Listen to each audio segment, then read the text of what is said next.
Hello बच्चों, कैसे हो? आपका स्वागत है त्रिपाण स्टडी सेंटर में। आज जो आपके समक्ष टॉपिक प्रस्तुत हुआ है कई मानने में काफ़ी महत्वपूर्ण है हर एक एग्जाम व्यू से।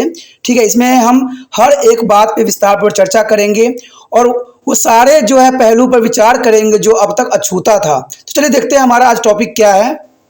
Marlow-Minto reforms is a 1909. There is a most important here. Marlow-Minto reform. What is here Marlow-Minto reform? Let's come and see here.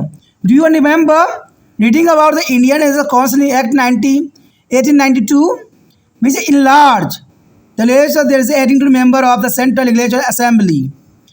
The Constitution Act of 1909 was an extension of the 1892 reforms, also known as the Marlow-Minto reforms after the name of then Secretary of the State, means Lord Morless, and then to the vicarious is a Lord Minto. It increased the member of the Legislative Assembly from the 16 to 60. A few non-elected members were also added in there, and thought that the members of the Legislative Council were increased. They had no real powers. They is reminds a mainly advisory is the character, and they could not stop any bill from being passed, and nor did they have to any power over to the budget. The British made another calculated move to show there is a seed of coalition in the Indian politics by the reduce their separate electorate of the Muslim, and this meant that from the constituency are dominated by the Muslim, only a Muslim candidate could be elected. Hindu could only vote for the Hindus, and Muslim could only vote for the Muslim. The many leaders protest against their colonial electorate policy of British to divide it and rule. आगे जो हमारे समक्ष आया है माल्टो-मिंटो सुधार। माल्टो-मिंटो सुधार जो 1909 में एस्टेब्लिश किया गया था।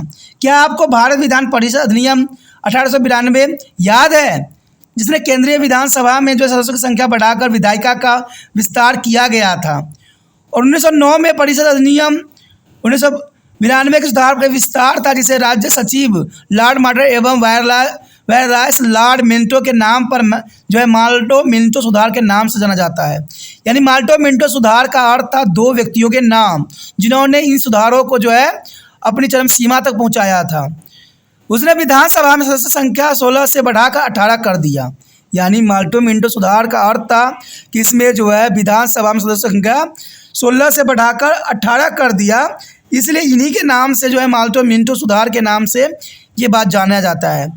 कुछ अनिर्वाचित सदस्यों को भी शामिल कर लिया गया।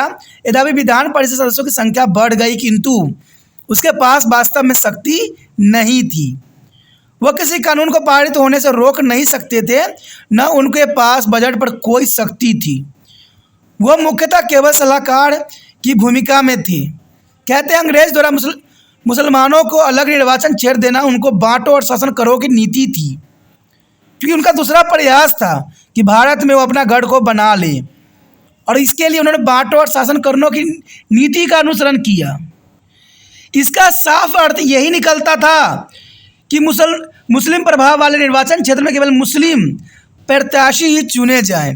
अब देखिए, ये बहुत बड़ी विडंबना थी और आज के समय में यही अनुसरण किया जाता है। आपको पता है वोटिंग भी मुस्लिम प्रत्याशी हिंदू प्रत्याशी के अंतर्गत दिए जा रहे हैं। यानी भारत अब जो है बट रही है, क्योंकि उस समय यही बात उस समय भी हो रही थी कि निर्वाचन क्षेत्र में केवल मुस्लिम प्रत्याशी चुने जाएंगे, हिंदू केवल हिंदू को ही वोट देंगे और मुसलमान केवल मुसलमान को ही। और यह भारतीय राजनीति में संप्रदाय का बीज बोने का जानबूझकर किया गया काम था, और बहुत नेताओं ने सांप्रदायिक निर्वाचन क्षेत्र का विरोध भी किया।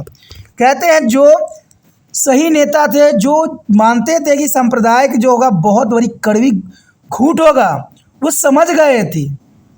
लेकिन कहते हैं आज के लोग नहीं समझ रहे हैं इन बातों को कि ये सबसे कड़वी घूंट है। कहते हैं हम एक राष्ट्र हैं, हमारा एक राष्ट्र है, हम एक राष्ट्र के व्यक्ति हैं, हम सब एक हैं, और यही भाईचारा लेके हमें आगे बढ़ना चाहिए। ये नहीं कहना चाहिए कि वो हिंदू के राष्ट्र है, वो मुस्लिम का राष्ट्र है, वो सिख का राष्ट्र है। ऐसे में सिर्फ जो है लोगों में सांप्रदायिकता की भावना की जो है बीज बोई जा रही है। कहते हैं ऐसा नहीं है, और बड़े बड़े नेता भी इन बातों को नहीं मानते थे। अब यहाँ पर बात समझिए, मोहम्मद जिन्ना को ये क्यों लगा कि भारत में जो है मुस्लिम सुरक्षित नहीं है, जबकि उस समय सबसे अधिक मुसलमान भारत में रहते थे। तो इसका सिर्फ एक ही कारण था कि जिन्ना सुपरिटेंडेंट बनना चाहते थे, वो चाहते थे कि राजगद्दी पर उनको मिले, और इसके लिए महात्मा गांधी से भी बात किया गया, लेकिन महात्मा गांधी ने साफ इनकार कर दिया। और आपको पता है पंडित जवाहरलाल नेहरू तो उनको जो है अध्यक्ष कोई भी पद देने के तैयार ही नहीं थे, क्योंकि उन्होंने सीट भी कम जीती थी। तो उनको जो है शासन करना था, किसी एक कौम पे शासन करना था, किसी एक एरिया में शासन करना था, और बंटवारा के सिवाय इससे कोई अच्छा कोई चारा नहीं था। तो आज के नेता लोग भी यही कर रहे हैं, भारत को बांटने की कोशिश कर रहे हैं, और वहाँ पर वो राज करने की कोशिश कर रहे हैं कि उनका राजशाही जो है वो छूटे नहीं। क्योंकि एक बार राजनीतिक में जो सुख सुविधाएं देख लेते हैं ना, वो दोबारा पीछे मुड़ के नहीं देख सकती, क्योंकि सब कुछ जो है उनको बहुत ही शान शौकत मिल जाती है। और यही बात उस समय में भी थी, और वही बात आज भी है। तो ये टॉपिक काफ़ी महत्वपूर्ण था। अगर आपको बात समझ में आई तो जितना हो सके लाइक शेयर सब्सक्राइब कीजिए, जितना हो सके इस वीडियो को दूसरे बच्चे तक पहुँचाने में तिरपान स्टडी सेंटर की सहायता कीजिए, जो भी बच्चे जो इन बातों से का अनुसरण कर सके, समझ सके कि गलत कौन है और गलत और सही कौन है। क्योंकि जब तक आपको सही और गलत में भेद नहीं पता चलेगा, तब तक भारत का विकास नहीं हो सकता है। और ये बड़े बड़े लोग नहीं करेंगे, आप बच्चे करोगे, क्योंकि आप ही कल के भविष्य हो। इसलिए जितना हो सके इस वीडियो को शेयर कीजिए, और पहली बार वीडियो देख रहे थे चैनल को सब्सक्राइब कर लीजिए, तभी जो है यहाँ पर ज्ञान का जो है विस्तृत प्रसार मिलेगा। और आपको पता है कि तिरपान स्टडी सेंटर पे जो है 8th क्लास से लेके MA तक के बच्चों के लिए बहुत से वीडियो उपलब्ध हैं, जो कि प्लेलिस्ट में आपको बेखूबी मिल जाएगा। वहाँ पर सब सब्जेक्ट के अंतर्गत, टॉपिक के अंतर्गत, क्लास के अंतर्गत सारे वीडियो उपलब्ध हैं, देख सकते हो, सोच सकते हो। ठीक है, इसे सोचना नहीं, विचार नहीं करना है। जल्द से जो है अपने मोबाइल में तिरपान स्टडी सेंटर को चैनल को सेव कीजिए, सब्सक्राइब कीजिए।